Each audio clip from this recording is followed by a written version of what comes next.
so many things that just increase or decrease in dramatic ways during pregnancy. And that's why decreasing your medication in pregnancy can be such a bad thing. One of the biggest mistakes that people can make in pregnancy is actually decreasing their psychiatric medications. Today we're going to talk about the pharmacokinetics, big word. Big word. We'll explain it. Stay with us. Of medications in pregnancy and why it might actually be harmful to be decreasing your medications. I'm Dr. Nichelle Haynes. I'm Dr. Kristin Lasseter. Welcome to our channel. We're Medical Mamas. We explore hormones and mental health from pregnancy to menopause and more.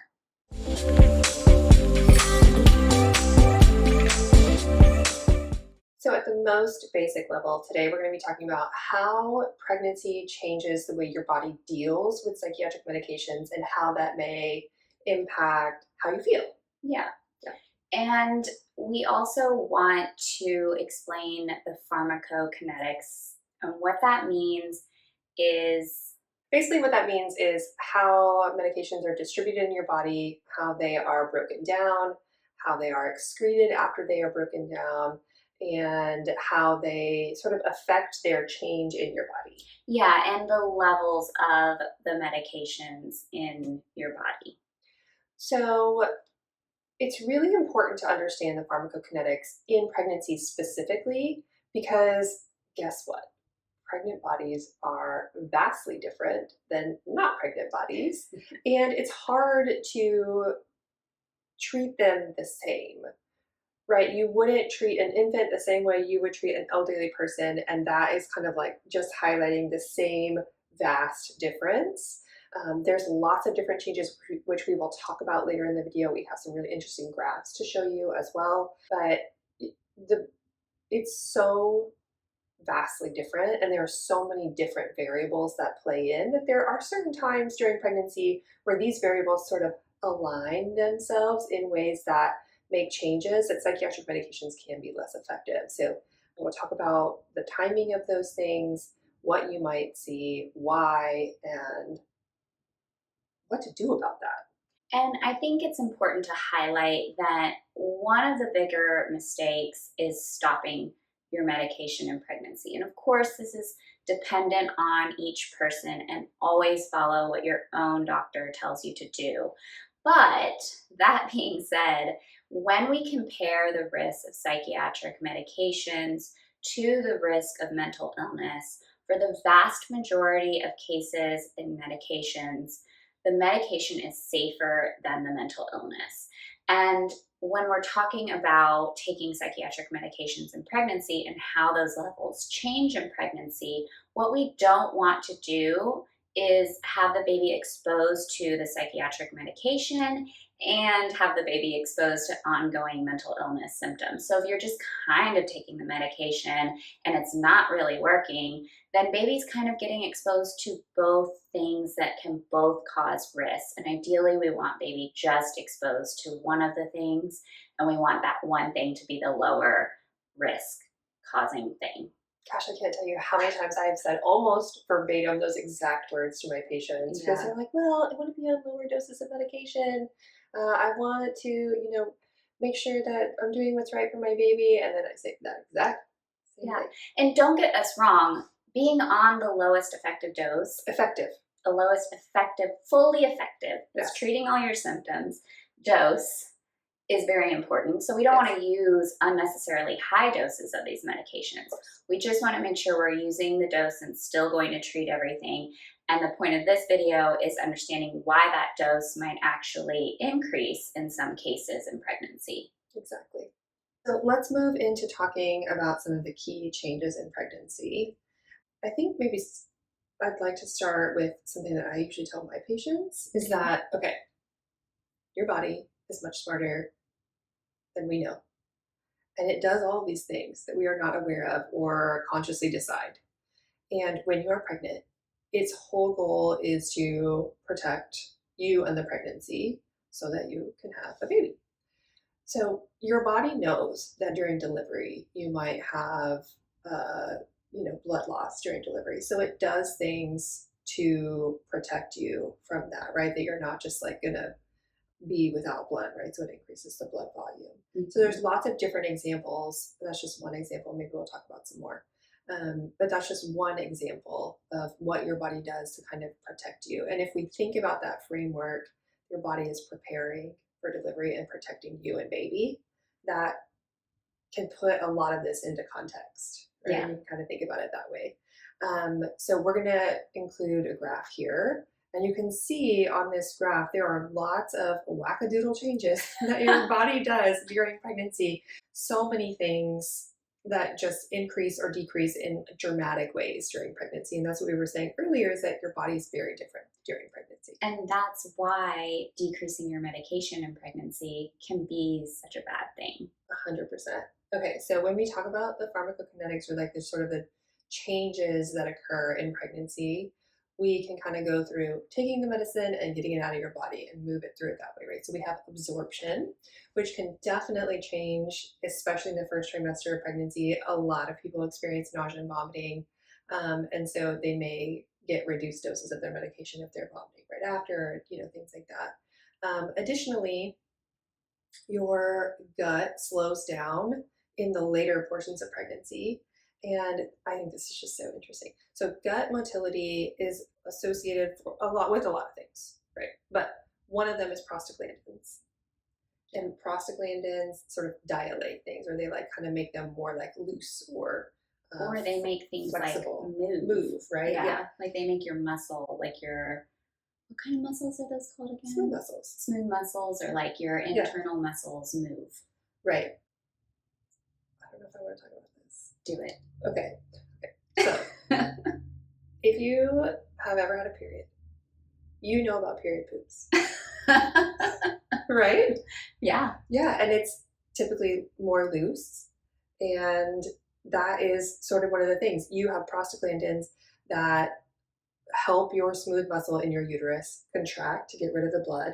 But guess what? It also works in your GI tract. So you have period poops because you're like contracting, and that's what happens. So essentially, we want the opposite of that during pregnancy. We don't want you to dilate when you are carrying a baby. Your body does the opposite. It has less prostaglandin so that your uterus isn't contracting because it wants to keep baby in there, so it's all nice and fully cooked.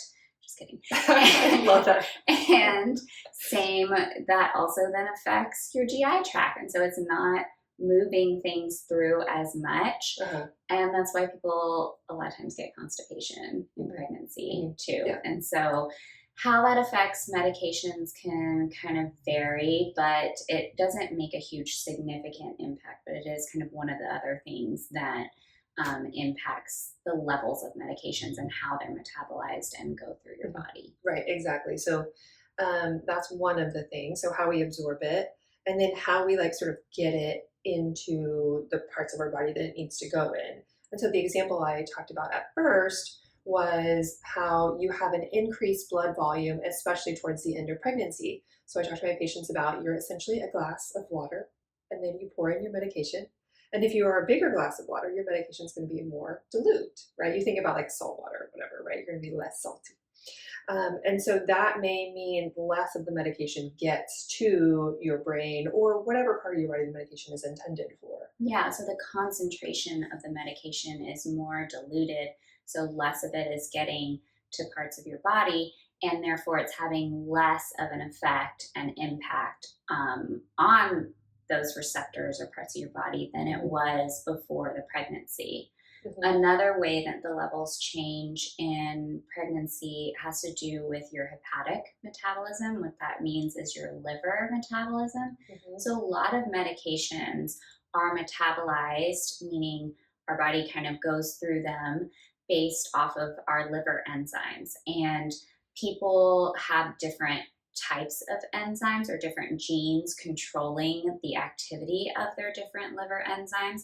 And so this is where it can get a little bit tricky, and why some medications don't need to be increased in pregnancy and some do. And it can also depend on the person. Mm-hmm. Like if somebody has certain genetic enzyme activity versus somebody else, they might be increasing the way that they're metabolizing the medication in pregnancy versus someone else.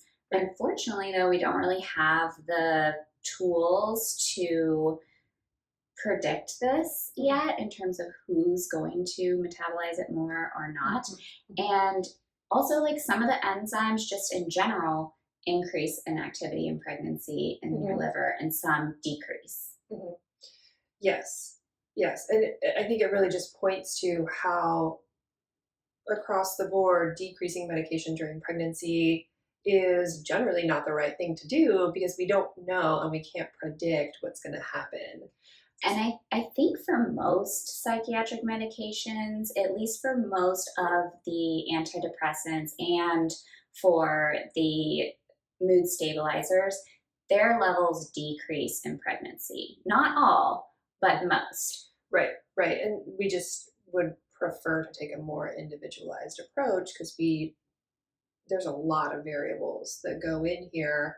And so this is why you might have more frequent visits to check in on symptoms rather than just making a preemptive choice to increase or decrease medications for any one or for a group of people. Yeah. So going back to that graph, you can see that maybe this isn't necessarily as impactful in the first trimester, but definitely as you're getting through that second and third trimester, I mean, there is a huge significant difference in the enzyme activity from before you were pregnant to the end of pregnancy. Why? Because your body is preparing you to protect baby, and it's like, hey, get this stuff out of here. Get this stuff out of here, right? That's kind of how I think about it. Similarly, your kidney function will increase during pregnancy for the vast majority of people. And essentially what that means is your body is like trying to get rid of stuff, and it can get rid of it too well. Right? Your body is like getting rid of the medication so that plasma concentration could go down even more when your glomerular filtration rate increases, which is essentially a product of your kidney function. So some medications are metabolized mostly by the liver, some medications are metabolized mostly by the kidneys, and so the ones that are metabolized by the kidneys are definitely being decreased in pregnancy because your kidneys are getting rid of the medication much faster than it was before the pregnancy. Which, interestingly, is likely why a lot of pregnant people will need to get up and pee so many times in the middle of the night or during the day or whatever. It's like, oh, I gotta pee again. And also, uterus is sort of sitting on the bladder to push it down as well, but that's just one of the factors that contribute to that. Yeah. So it's really interesting to think about how psychiatric medications could be impacted by these changes because, we said it a million times, we take an individualized approach, and for a lot of people, these changes sort of converge with each other, all the things. That means their medication may not be quite as effective. I typically see it around like 22, 24 weeks, 20-ish, maybe, kind of depending on the person. But yeah, we would sometimes increase medications around that time. So big mistake to stop it or decrease it around that time. Yeah, so we don't typically, just like we're saying, don't preemptively decrease your medications in pregnancy. Of course, talk to your doctor, case by case basis. Yeah, but just in general, this is why Dr. Haynes and I don't typically decrease medications for pregnancy. But same thing on the other side, we don't preemptively increase medications for pregnancy either. So even in second, third trimester, when we know all these changes are going on, if the person's doing well on whatever dose, love it. We leave it. We don't mess with it. Yes. And if they start having more symptoms, then that can be a clue to us. Maybe they need more of the medication. And the way that I explain it to my patients is just because you're taking more of the medication later on in pregnancy doesn't mean that baby's getting exposed to any more of the medication. So because of those levels changing, when you were taking 100 milligrams of sertraline in the first trimester, maybe baby was getting this much, and then now in the second trimester, baby's only getting this much, but so is the rest of your body. And so that's why we have to increase the dose of the medication so we can maintain how much of the medication your body's getting.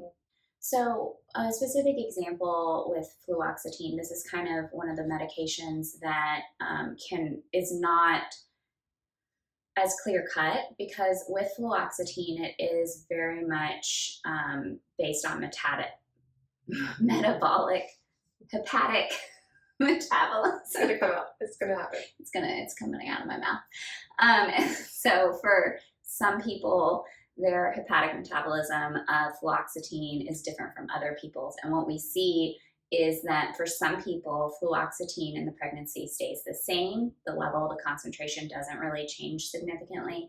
For some people, the level decreases, and it can decrease pretty significantly where it's not as effective anymore.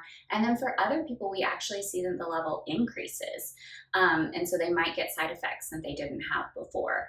And so that's an example of kind of it needing to be a case-by-case basis. With some of our other medications like lithium, this one is always excreted through our kidneys, and so that's how our body kind of metabolizes and gets rid of it.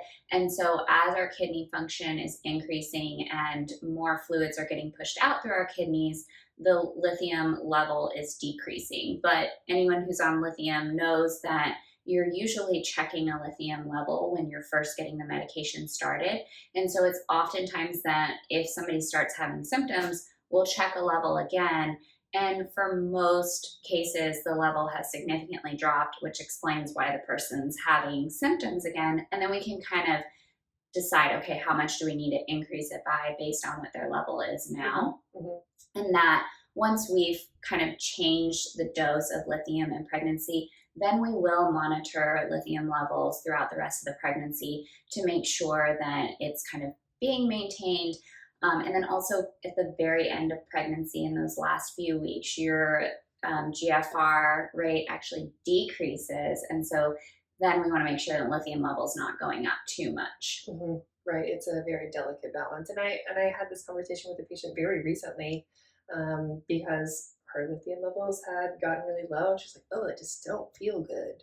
So we checked it, got the information, we're making some changes. I think it will help. But yeah, it's very common. Yeah. Another one that we can check levels on is lamotrigine. And Yes. So even though in psychiatry with lamotrigine levels, it usually doesn't tell us if the medication is effective or not, when we're talking about pregnancy, we often want to get a lamotrigine level before the person ever gets pregnant so that we know, okay, here's the level for this specific person that helps them out, that is therapeutic for them.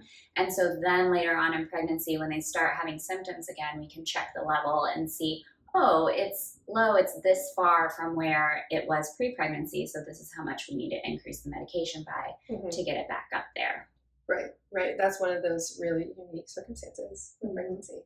Yeah. I like that. And then I often get asked, like, after the pregnancy, then what do you do with the medications? And that kind of varies depending on each person. But specifically with lithium, we want to bring it back down to the pre-pregnancy level and really monitor it in those first few weeks after delivery, because your blood volume is changing and kidneys are changing, all the fun stuff we get to experience postpartum. Yes, a lot of big changes after delivery as well. Because a lot of those things that changed a lot during pregnancy undo themselves. Yes. So I think just a specific message to anyone who is a clinician prescribing these types of medications, that we hope you hear the message that we really take an individualized approach, that we do not preemptively make changes to medications up or down.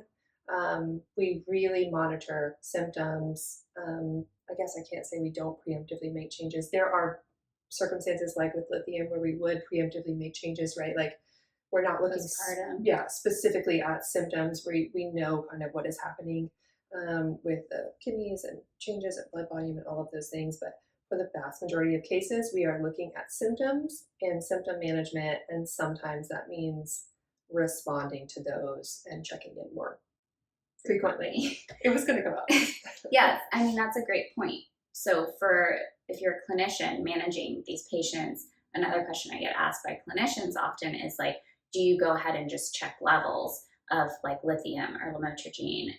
And no, I don't, because what is that necessarily going to tell me? Even if it's low, if the patient's still doing well, me personally, I'm not going to make I'm not going to make changes to their medications. Mm-hmm. But if I have a patient who's like roughening, and what I mean by that is maybe they're getting a little bit more irritable than they usually are, they're having a little bit more trouble with sleep, and kind of some of those symptoms are coming back, then we'll usually make the decision to check a level and see how far off it is, and decide if we want to increase the medication. Mm-hmm. And that kind of brings me to just a little aside. A lot of patients blame their irritability and like whatever emotionality on pregnancy hormones, but during pregnancy, your hormones are not fluctuating in a way that would necessarily cause big emotional changes and irritability and stuff. So if you're starting to notice emotional changes and irritability, it's probably not necessarily because of the hormone changes. It's probably more related to mental health and something that you need to pay attention to. Right. That's a great point. Yes. So if you're a patient and you're on psychiatric medications, one of the things that really I've seen a lot, you let me know if you see this too. My patients are sometimes worried about, well, if I increase the dose, does that change things as far as risk for my baby? Yes, I get that question. And my response, of course, is going to be catered to that person's specific risk profile and all of the things. But for the vast majority of cases, because of the reasons we have talked about, the dose of the medication doesn't necessarily determine the risk.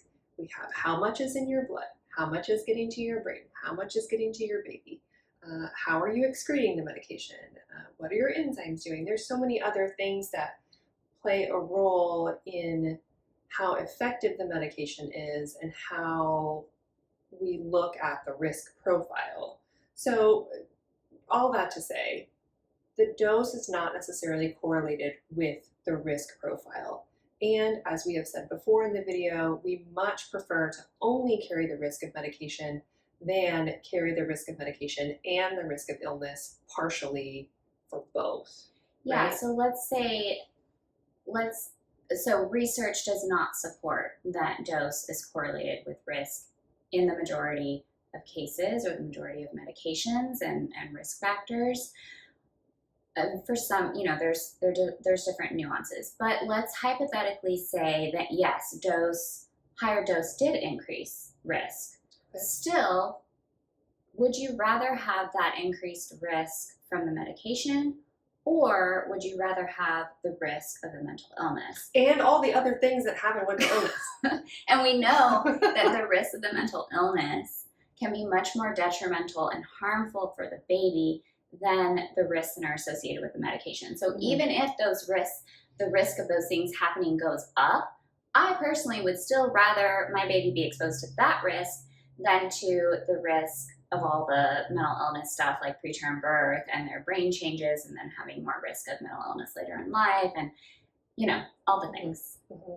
And also some of the risks that we know, especially with specific medications, are associated with different times in the pregnancy, right? So there might be a risk of XYZ malformation in baby, but when that is already formed, that's no longer a risk, right? So Yeah. it really depends on what time in pregnancy and a lot of other things. So it's this really complicated thing. It's just why we exist as specialists, because you don't learn these things even in medical school, in residency. Like, you don't learn these things even with extensive training.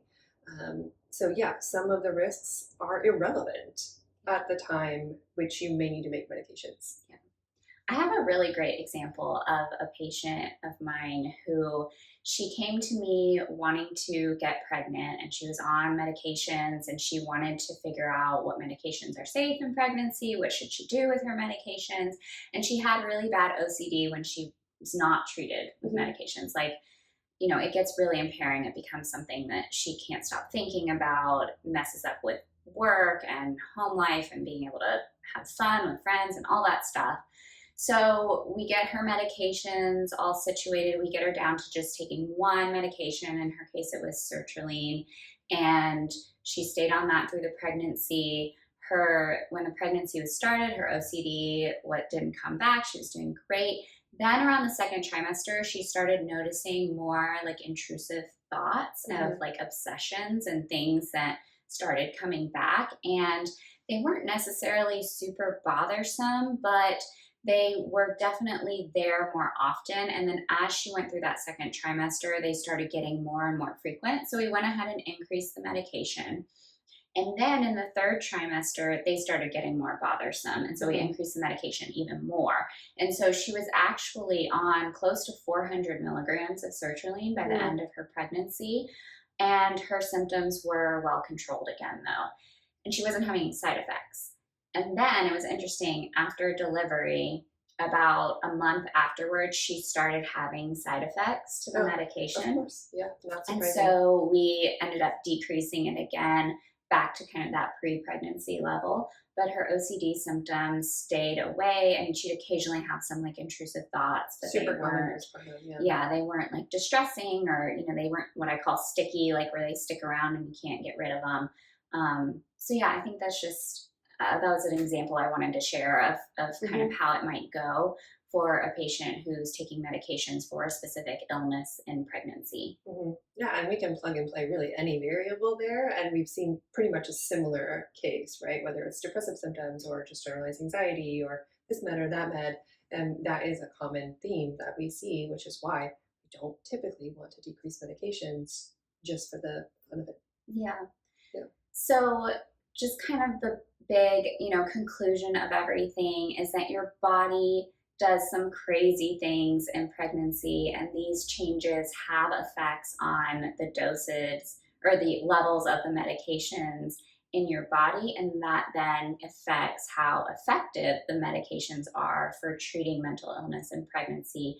And we really want to balance the risks of medications versus the risks of mental illness, and maximize the benefit of our medications in pregnancy, and not make mistakes of preemptively decreasing or increasing medications, really kind of watching how symptoms play out and using that higher critical thinking of what are all the things going on here and what might be happening with this medication.